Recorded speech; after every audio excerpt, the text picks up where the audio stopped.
तौसा शरीफ से खबर शामिल कर रहे हैं। पहाड़ों के दामन गुलकी कोय सलमान में सेहत की बुनियादी सहूलियात की फराहमी के लिए वज़ीर आला पंजाब सरदार उस्मान बुज़दार की ख़ुसूसी हिदायत पर मेडिकल डिस्पेंसरी का क़याम अमल में लाया गया।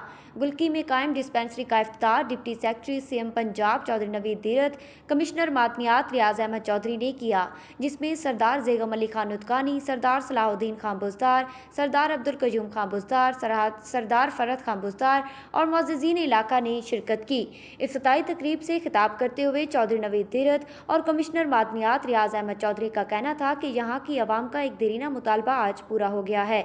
इस डिस्पेंसरी से कानकनू, उनके अहले खाना और इलाका के अफराद को तिबी सहूलियात मुफ्त फराहम की जाएंगी।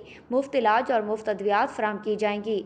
चौधरी नवीद हुसैन दरित ने बस्ती बुज़दार और मंगरोठा में जारी तरक्याती कामों का भी विजिट किया और काम के मयार को चेक किया। मुताल्लिका अफसरान और ठेकेदारों को हिदायत की कि वो काम की रफ्तार को तेज़ करें, मयार को बेहतर से बेहतर बनाएं।